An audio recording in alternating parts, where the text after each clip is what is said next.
నాగ చైతన్య, సాయి పల్లవి జంటగా చందు మొండేటి దర్శకత్వం వహించిన సినిమా తండేల్. ఈ సినిమా ఫిబ్రవరి 7న థియేటర్స్లో రిలీజ్ కానుంది. ఇక ఈ సినిమా పాకిస్తాన్ జైలులో చిక్కుకుపోయిన శ్రీకాకుళం జాలర్ల నిజ జీవిత ఆధారంగా తీశారని తెలియగానే ఈ సినిమా మీద అంచనాలు ఒక్కసారిగా పెరిగిపోయాయి. అయితే ఇది విన్న తర్వాత చాలామందికి ఒక డౌట్ వచ్చింది. అసలు ఈ శ్రీకాకుళంలో ఉన్న జాలర్లు అక్కడెక్కడో ఉన్న పాకిస్తాన్కు ఎలా వెళ్ళారా అని.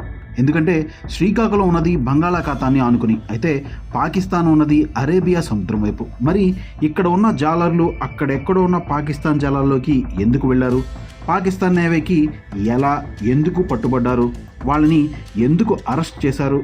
అసలు వారి కథ ఏంటో ఇప్పుడు తెలుసుకుందాం.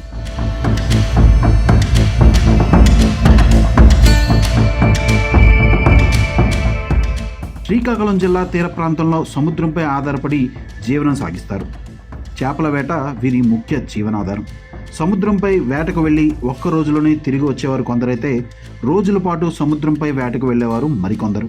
పని లేనప్పుడు ఉన్న ఊరు వదిలి వలసకు కూడా చాలామంది వెళ్తూ ఉంటారు. ఇలా వలస వెళ్ళిన వాళ్ళు భవన రంగంలో నిర్మాణ కూలీలుగా హోటళ్లలో పనిచేయడానికి వెళ్తూ ఉంటారు. కానీ శ్రీకాకుళం, విజయనగరం ప్రాంతంలో ఉన్న జాలర్లు చాలా ప్రతిభ కలిగిన వాళ్ళు. అందుకే వీరు గుజరాత్, మహారాష్ట్ర వంటి ప్రాంతాలకు వెళ్ళి అక్కడ జాలర్లుగా పనిచేస్తూ ఉంటారు. ఇక దేశంలో అతిపెద్ద తీరం ఉన్నది గుజరాత్లోనే.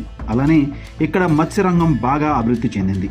ఇక్కడ పట్టే చేపలను ఎన్నో దేశాలకు ఎగుమతి చేస్తారు. అయితే ఇక్కడ మత్స్యకార వృత్తిలో ఎక్కువ మంది లేరు.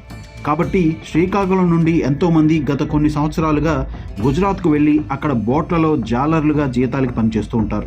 వీరు జీవనోపాధి కోసం వలస వెళ్ళి గుజరాత్లో ఉండగా శ్రీకాకుళంలో వీరి కుటుంబ సభ్యులు వ్యవసాయం, జీడి పరిశ్రమలో పనిచేస్తూ కాలం వెళ్లదీస్తూ ఉంటారు. వీరు గుజరాత్లో పనిచేసినప్పుడు ఎన్నో ప్రతికూల వాతావరణ పరిస్థితులను ఎదుర్కొంటారు.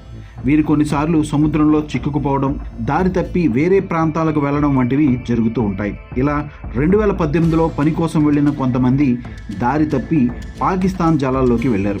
అక్రమంగా వారి జలాల్లోకి వచ్చినందుకు గాను వీరిని పాకిస్తాన్ నేవీ అరెస్టు చేసింది. అలా జైల్లో దాదాపు 1 సంవత్సరం ఉన్న తర్వాత వీరిని 2020లో విడుదల చేశారు. ఈ నిజ జీవిత సంఘటన ఆధారంగా చందు మొండేటి తండేల్ కథను రాసుకున్నాడు. ఇలా అరెస్ట్ అయి జైలులో ఉన్నప్పుడు వారు ఎదుర్కొన్న పరిస్థితులు, కుటుంబాన్ని వదిలి జైలులో గడిపిన నరక యాతన ఇతివృత్తంగా తీసుకుని రూపొందించారు. ఈ సినిమా టైటిల్ అనౌన్స్ చేసిన దగ్గర నుండే ప్రేక్షకుల దృష్టిని బాగా ఆకర్షించింది. తండేల్ అంటే ఏంటి అనే ప్రశ్న దగ్గర మొదలై ఈ సినిమా టీజర్, పాటలు, ట్రైలర్ జనాల్లోకి బాగా వెళ్ళాయి.